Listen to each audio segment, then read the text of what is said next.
একদিকে রাজধানী ঢাকায় চলছে জুলাই সনদ ঘোষণার আয়োজন। সেই আয়োজন ছাপিয়ে বাংলাদেশের রাজনীতিতে এখন তোলপাড় তুলেছে একটি গুঞ্জন। তা হলো কক্সবাজারের একটি বিলাসবহুল হোটেলে সাবেক মার্কিন রাষ্ট্রদূত পিটার হাসের সঙ্গে বৈঠক করেছেন এনসিপির 4 শীর্ষ নেতা। তারা হলেন সার্জিস আলম, হাসনাত আবদুল্লাহ, নাসির উদ্দিন পাটোয়ারি এবং তাসনিম জারা। আওয়ামী লীগ সরকার পতনের 1 বছর পূর্তির দিনে কেন এই গোপন বৈঠকের গুঞ্জন? তাও আবার অন্তর্বর্তী সরকার যখন রাজধানীতে জুলাই সনদ ঘোষণার বিশাল আয়োজন করেছে, ঠিক সেই দিনে। পর্দার আড়ালে কি তাহলে নতুন কোনো খেলা জমে উঠেছে? এনসিপির ভবিষ্যৎ কি নির্ধারণ করে দিচ্ছেন পিটার হাস? নাকি অন্তর্বর্তীকালীন সরকারেও আসতে চলেছে কোনো নাটকীয় পরিবর্তন? অবশ্য পিটার হাসের সঙ্গে বৈঠক করতে শীর্ষ নেতাদের কক্সবাজার যাওয়ার কথা অস্বীকার করেছে এনসিপি। দলটির পক্ষ থেকে বলা হয়েছে এই 4 নেতা অবকাশ যাপনে কক্সবাজার গেছেন। পিটার হাসের সঙ্গে বৈঠকেও গুজব বলছে এনসিপি। এরপরও প্রশ্ন উঠেছে, প্রধান উপদেষ্টা যেখানে জুলাই সনদ ঘোষণা অনুষ্ঠানে সবাইকে আমন্ত্রণ জানিয়েছেন, সেখানে এই অনুষ্ঠান ফেলে এনসিপি নেতারা কেন কক্সবাজার গেলেন? বাংলাদেশে মার্কিন রাষ্ট্রদূত হিসেবে যোগ দেওয়ার পর থেকে পিটার হাস ছিলেন আলোচনার কেন্দ্রে। তবে তার কার্যকলাপ সাধারণ কূটনৈতিক রীতির বাইরে গিয়ে বিতর্কের জন্ম দেয়। বিশেষ করে 2022 সালের শেষের দিক থেকে মানবাধিকার, গণতন্ত্র এবং অবাধ ও সুষ্ঠু নির্বাচন নিয়ে সোচ্চার ছিলেন তিনি। তার সবচেয়ে আলোচিত পদক্ষেপ ছিল বাংলাদেশের জন্য মার্কিন যুক্তরাষ্ট্রের নতুন ভিসা নীতি ঘোষণায় মুখ্য ভূমিকা রাখা। এই ভিসা নীতিকে অনেকেই আওয়ামী লীগ সরকারের উপর সরাসরি চাপ হিসেবে দেখেছেন। তৎকালীন সরকারি দল ও তাদের সমর্থকরা বারবার অভিযোগ করেছেন যে পিটার হাস বিরোধী দলগুলোর সাথে মিলে সরকার পতনের ষড়যন্ত্রে লিপ্ত। আওয়ামী লীগ সরকারের পতনের পর পিটার হাসের ভূমিকা নিয়ে আলোচনা আরও জোরালো হয়। রাষ্ট্রদূত হিসেবে তার মেয়াদ শেষ হলে তিনি যোগ দেন একটি মার্কিন তেল গ্যাস কোম্পানিতে। সেই প্রতিষ্ঠানের হয়ে বিভিন্ন সময় ঢাকায় এসেছেন, কিন্তু দেখা করেছেন রাজনৈতিক নেতাদের সঙ্গে। এ কারণেই কক্সবাজারে তার অবস্থান ও এনসিপি নেতাদের সেখানে যাওয়া সৃষ্টি করেছে নতুন আলোচনা।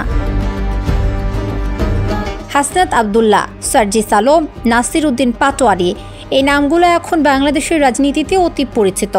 অন্তর্বর্তীকালীন সরকার গঠনেও তাদের মতামতকে গুরুত্ব দেওয়া হয়েছে, কিন্তু সরকারের সরাসরি অংশ না নিয়ে তারা গঠন করেছেন রাজনৈতিক দল।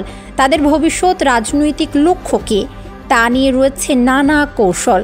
ঠিক এমন এক পরিস্থিতিতে পিটার হাসের সঙ্গে তাদের বৈঠকের কথা উঠেছে। কক্সবাজারে এমন কোনো গোপন বৈঠক বা পিটার হাসের তৎপরতা নিয়ে প্রকাশ্যে কেউ কিছু বলছেন না। আর এই গোপনীয়তায় জন্ম দিয়েছে 3টি বড় প্রশ্নের, যা একই সাথে 3টি সম্ভাব্য ষড়যন্ত্রের দিকে ইঙ্গিত করে। সম্ভাব্য কারণ 1, আগামী দিনের ক্ষমতার ভাগাভাগি। রাজনৈতিক বিশ্লেষকদের একাংশ মনে করছেন এই বৈঠকের মূল উদ্দেশ্য আগামী দিনের ক্ষমতার সমীকরণ মেলানো। পিটার হাস বা মার্কিন যুক্তরাষ্ট্র কি এনসিপিকে বাংলাদেশের ভবিষ্যৎ রাজনৈতিক শক্তি হিসেবে দেখতে চাইছে?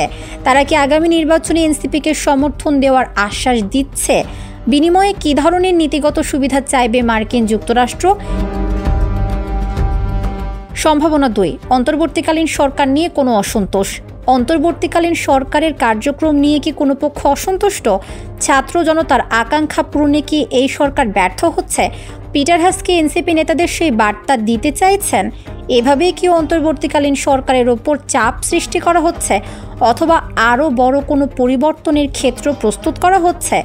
আবারও কি কোনো নাটকীয় পট পরিবর্তন দেখবে বাংলাদেশ?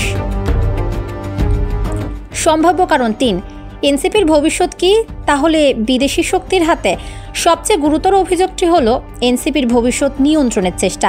ছাত্র আন্দোলনের মাধ্যমে উঠে আসা এই তরুণ নেতারা কি নিজেদের রাজনৈতিক পথ নিজেরা ঠিক করবেন, নাকি তাদের চালকের আসনে বসে থাকবে কোনো বিদেশি শক্তি? পিটার হাস কি তাদের রাজনৈতিক গুরু বা কিংমেকার হিসেবে আবির্ভূত হতে চাইছেন? পিটার হাসের সঙ্গে এনসিপি নেতাদের সাক্ষাৎ কিংবা বৈঠক আপাতদৃষ্টিতে একটি সাধারণ ঘটনা মনে হতে পারে, কিন্তু এমনটি হয়ে থাকলে বাংলাদেশের বর্তমান ভঙ্গুর রাজনৈতিক পরিস্থিতিতে এর তাৎপর্য অনেক গভীর। পিটার হাসের অতীত কর্মকাণ্ড এবং এনসিপি নেতাদের কক্সবাজার সফর তৈরি করেছে এক ধোঁয়াশার জাল।